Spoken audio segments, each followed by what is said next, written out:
ونستغفره ونعوذ بالله من شرور أنفسنا ومن سيئات أعمالنا. من يهده الله فهو المهتدي ومن يضلل فلن تجد له وليا مرشدا. وأشهد أن لا إله إلا الله وحده لا شريك له، وأشهد أن محمدا عبده ورسوله جاء بالحق بشيرا ونذيرا بين يدي الساعة. من يطع الله ورسوله فقد رشد، ومن يعص الله ورسوله فقد غوى. ولا يضر إلا نفسه ولا يضر الله شيئا. يا أيها الناس اتقوا ربكم الذي خلقكم من نفس واحدة وخلق منها زوجها وبث منهما رجالا كثيرا ونساء. واتقوا الله الذي تساءلون به والأرحام إن الله كان عليكم رقيبا. يا أيها الذين آمنوا اتقوا الله حق تقاته ولا تموتن إلا وأنتم مسلمون. يا أيها الذين آمنوا اتقوا الله وقولوا قولا سديدا يصلح لكم أعمالكم ويغفر لكم ذنوبكم، ومن يطع الله ورسوله فقد فاز فوزا عظيما. أما بعد، فإن أصدق الحديث كلام الله، وخير الهدي هدي محمد صلى الله عليه وسلم، وشر الأمور محدثاتها، وكل محدثة بدعة، وكل بدعة ضلالة، وكل ضلالة في النار. ربنا لا تزغ قلوبنا بعد إذ هديتنا وهب لنا من لدنك رحمة إنك أنت الوهاب. اللهم أرنا الحق حقا وارزقنا اتباعه، وأرنا الباطل باطلا وجنبنا اتباعه. أما بعد، أيها الإخوة المؤمنون، لقد خلق الله تعالى الإنسان في هذا الكون وحدد له غاية من وراء خلقه. فقال الله عز وجل: أفحسبتم أنما خلقناكم عبثا وأنكم إلينا لا ترجعون. ووظيفة الإنسان كما أراد الله عز وجل عندما خلق أبو البشرية آدم وقرر أن يكون هو وأبناؤه من ورائه خلفاء لله تعالى في الأرض. فقال الله عز وجل: وإذ قال ربك للملائكة إني جاعل في الأرض خليفة. Allah subhanahu wa ta'ala, lorsqu'il a créé les hommes sur terre, il a défini un but, une mission pour ces hommes. Il est important pour le croyant de connaître cette mission sur terre. Pourquoi Allah subhanahu wa ta'ala nous a créés sur cette terre? Et d'ailleurs, si la religion est venue, si Allah subhanahu wa ta'ala a révélé les livres sur ses messagers, en grande partie ou essentiellement, c'est pour expliquer la mission de l'homme dans cette vie. Et chaque croyant, il doit connaître cette mission. Allah subhanahu wa ta'ala dit dans ce verset que je viens de citer: Afahasibtum. Croyez-vous que Allah subhanahu wa ta'ala vous a créé sans but, sans finalité, et vous ne serez pas ramené vers lui le jour du jugement dernier? C'est-à-dire qu'il vous a créé pour une mission sur terre, et vous allez être jugé le jour du jugement dernier par rapport à cette mission qu'il vous a confiée. Car Allah Azza wa Jal, qui est le Créateur, c'est lui qui nous a confié cette mission. Hein? C'est lui le Créateur. Puisqu'il vous a créé sur terre, il vous a confié une mission. Cette mission, elle est désignée comme, dans Surat al-Baqarah, Allah subhanahu wa ta'ala nous parle de la création de Adam, qui est le père de l'humanité, pour définir le pourquoi de sa création, bien sûr le pourquoi de la création des hommes, وإذ قال ربك, Dieu, il a annoncé, proclamé à ses anges qu'elle a décidé de créer un homme, mais l'homme qui représente toute l'humanité pour qu'il soit le vicaire sur terre. وخلافة الله تعالى في الأرض معناها أن الإنسان خلقه الله تعالى ليقوم بأمره في هذه الأرض. Dieu a privilégié l'homme parmi toutes les créatures pour qu'il soit lui qui va mettre en pratique l'ordre d'Allah Azza wa Jal sur terre. هذه المسؤولية أيها الإخوة وهذه الوظيفة التي خلقنا الله تعالى من أجلها تقوم على 3 ركائز مهمة. Cette mission qu'Allah subhanahu wa ta'ala a définie pour nous, pour les hommes d'une manière générale, elle se repose sur 3 fondements essentiels. Nous devons bien les comprendre. Pour donner un sens à notre vie. لأن المسلم ليس إنسان يعيش في هذه الدنيا وهو لا يدري لماذا هو في هذه الدنيا.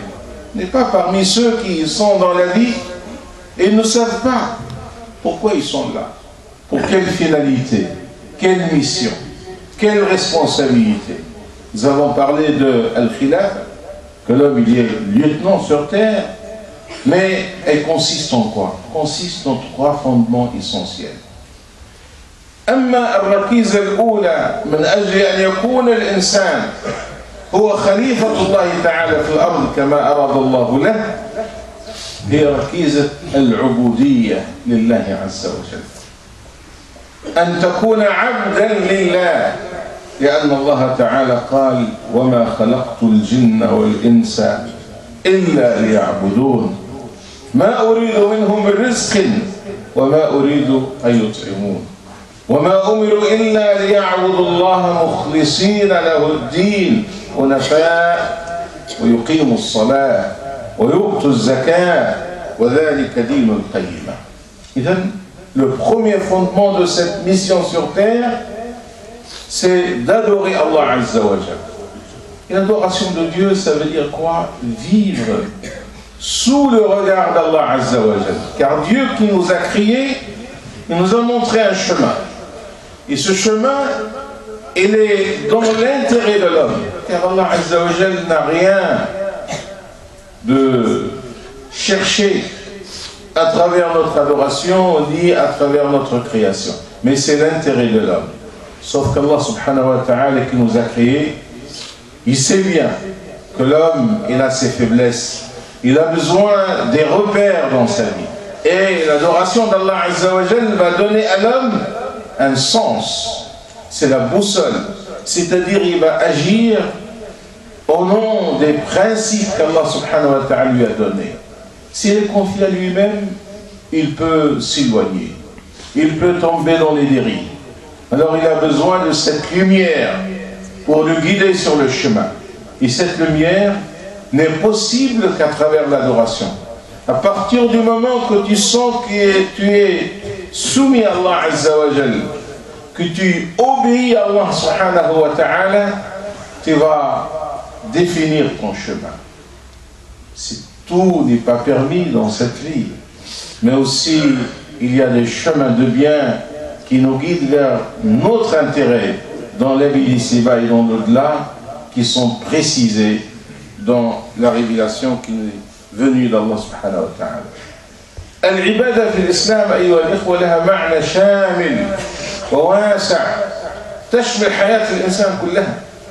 لذلك ابن تيمية رحمه الله يقول في تعريف العبادة قال هي اسم جامع لكل ما يحبه الله ويرضاه من الأقوال والأعمال الباطنة والظاهرة.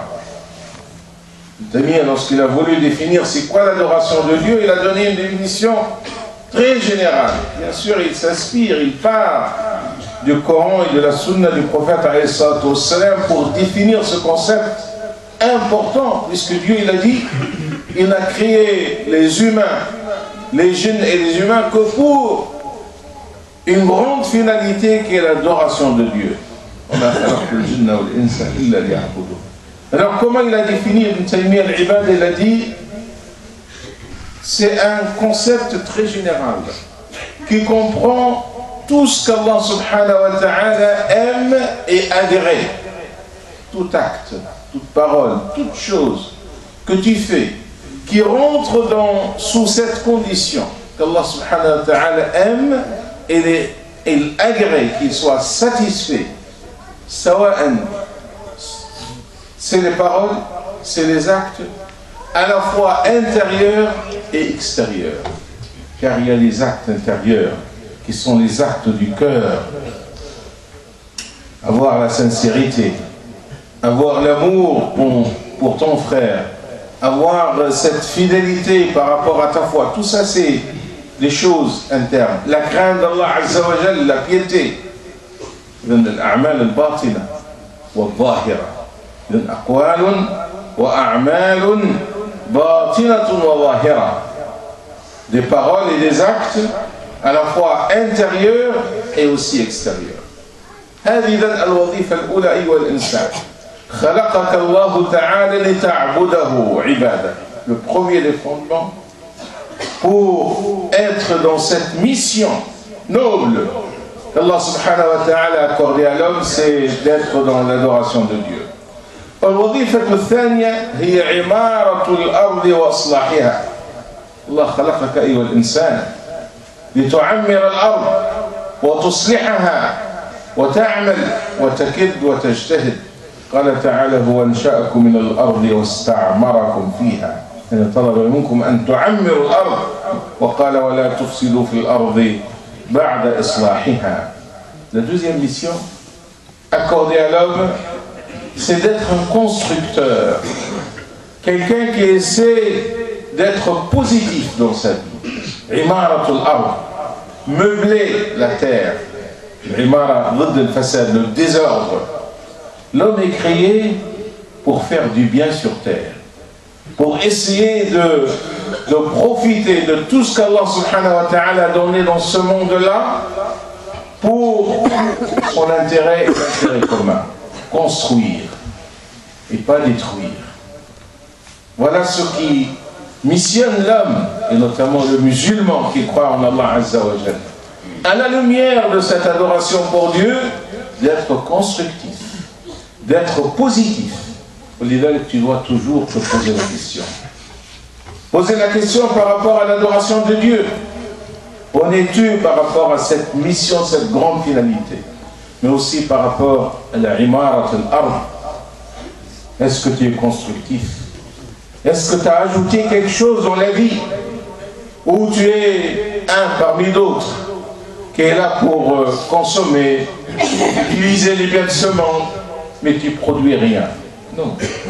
المسلم هو الإنسان الذي ينتج ويعمل ويكد ويجتهد بل يحاول أن يكون متفوقا, mais qui doit produire et qui doit chercher toujours l'excellence. C'est important ça dans notre vie, car Allah subhanahu wa ta'ala va nous récompenser pour tout effort, même parfois pour la bonne intention, pour faire un bien. Même si tu n'as pas les possibilités de tout réaliser dans ta vie, Allah subhanahu wa ta'ala va te donner la récompense. Les hadiths al-Fasil al-Nabi sallallahu alayhi wa sallam, il nous parle de celui qui a une bouture de palmier et qui a voulu la planter, mais il sait que c'est la fin de ce monde, c'est la fin, c'est l'heure qui arrive, il n'y a plus de vie. Le prophète sallallahu alayhi wa sallam, il dit s'il a encore un petit moment pour planter cette bouture, qui le fait, même s'il ne va pas recueillir de ses fruits, car il sera récompensé pour le fait d'agir dans le bien. إذن عمارة الأرض هذه وظيفة الإنسان. أيها الإنسان عندك وظيفة أن تعمر الأرض بالخير وأن تعمل على إصلاحها ولا تعمل على إفسادها. Troisième fondement, nous avons dit 3 fondements essentiels pour cette mission. عبادة وعمارة وإحسان. أما العبادة فهي علاقتك بالله، وأما العمارة علاقتك بالكون، وأما الإحسان علاقتك بالخلق. Troisième fondement, c'est le fondement de la bienfaisance vis-à-vis des créatures, et notamment les hommes. Tu dois être source de bienfaisance, أيها الإنسان. وأن تنظر كيف أن الله تعالى أحسن إليك، فينبغي أن تكون محسنا لخلقه.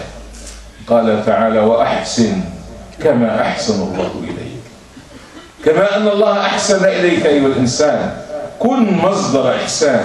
Sois bienfaisant, c'est-à-dire vis-à-vis des autres. Comme Allah subhanahu wa ta'ala était et il est toujours bienfaisant vis-à-vis de toi. ولا تبغي الفساد في الأرض إن الله لا يحب المفسدين.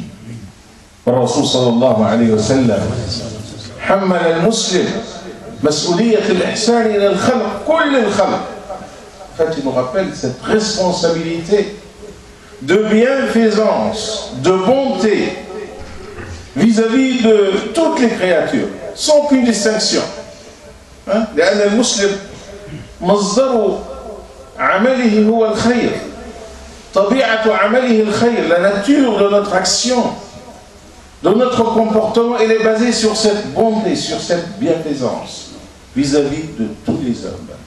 On ne change pas de méthode de comportement avec le croyant, les croyants, avec les hommes, avec les animaux, avec l'univers qui nous entoure. On doit toujours être dans la bienfaisance. الرسول صلى الله عليه وسلم يقول في هذا الحديث الجميل، يقول: الخلق كلهم عيال الله فأحبهم إلى الله أنفعهم لعياله. رواه الإمام السودي في الجامع الصغير. Prophète alayhi salatu wassalam, il dit: Al-Khalq, toutes les créatures, sans aucune distinction, hum iyalullah, sont les créatures de Dieu. C'est comme la famille de Dieu. C'est Dieu qui a créé tous les hommes. Alors il a dit: Ahabbuhum ilallah, le meilleur parmi eux auprès d'Allah subhanahu wa ta'ala, anfa'uhum li'iyala, celui qui est le plus utile aux hommes. Le plus proche de Dieu est celui qui est le plus utile aux hommes. Apprenez les valeurs de l'islam, ayyuha al-ikhwa. Nous devons apprendre ces valeurs. L'islam est la bienfaisance vis-à-vis de toutes les créatures. Aqrabuhum wa ahabbuhum ila Allah, le meilleur, le plus aimé par Allah subhanahu wa ta'ala, anfa'uhum li'iyala, celui qui est le plus utile aux hommes. هذه أيها الإخوة مبادئ ثلاث. Nous devons toujours saisir ces grands principes de l'islam, parce que parfois on est un petit peu perdu dans les détails et on oublie l'essentiel. Al-insanu khuliqa li muhimma, l'homme a été créé pour une mission. Nous avons résumé dans ces trois fondements. Al-awwal ibadatullah, adorer Allah azza wa jal pour régler la relation vis-à-vis d'Allah azza wa jal. Al-thani imaratul ard, ta relation avec l'univers, c'est d'être constructif, d'être productif, d'être quelqu'un qui essaie toujours d'avoir ce plus dans ce monde. والعلاقة مع الخلق هي علاقة الإحسان, le rapport avec les hommes qui est basé sur la bienfaisance. عبادة وعمارة وإحسان, هذه وظيفة الإنسان. فنسأل الله تعالى أن يوفقنا لنكون عبادا لله عز وجل كما أمرنا وكما أراد من خلقنا، إنه سميع مجيب، ولا حول ولا قوة إلا بالله العلي العظيم.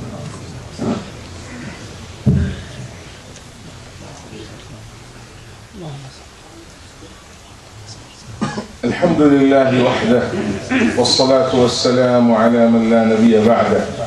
أيها الإخوة الكرام، هذه وظيفة الإنسان في الأرض، والإنسان كما يفكر في عمله في هذه الدنيا عملا صالحا يلقاه عند الله عز وجل، عليه أيضا أن يفكر في عمل صالح يستمر أجره حتى بعد وفاته. لذلك الإسلام دائما يجعل المسلم يفكر تفكير بعيد النظر، تفكير استراتيجي. L'islam veut que les musulmans agissent dans le bien dans sa vie. Mais aussi lorsqu'il essaie de choisir les champs d'engagement et d'action, il doit toujours insister sur ce qui est stratégique dans sa vie. Car notre vie, elle est limitée. On ne peut pas tout faire, même du bien. Alors essayons de choisir, comme on dit, les choix utiles, des choix stratégiques. Et les choix,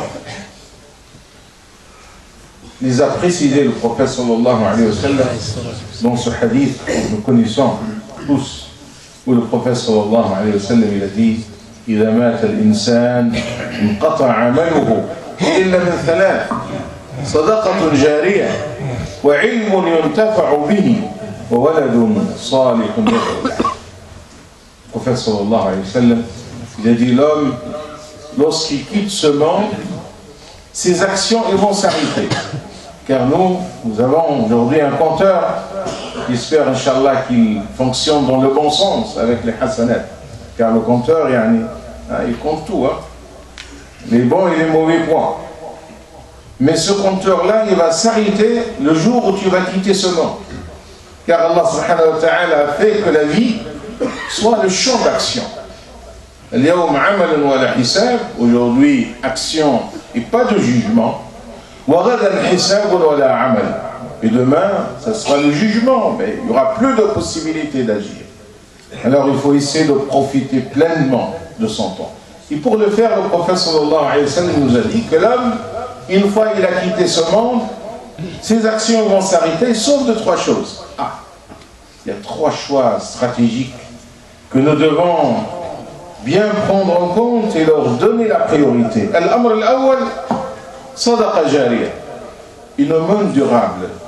Car une aumône, il y a une aumône et une aumône. Tu vas aider quelqu'un, c'est une aumône, Inch'Allah, récompensée.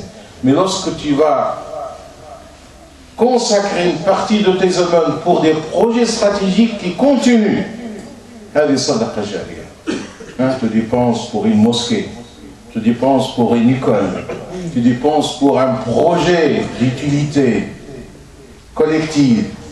Tant que ce projet il est là, le compteur de l'hasanat, il est là pour te ramener les hasanat après ta mort. Deuxième source de hasanat qui ne s'épuise pas, il a dit ilmun yuntafa'u bihi, une science qui va être utile. Vous voyez bien, le prophète sallallahu alayhi wa sallam parle de science d'une manière générale et absolue. Ce n'est pas uniquement que la science de la religion. Bien sûr, la science de la religion elle est importante.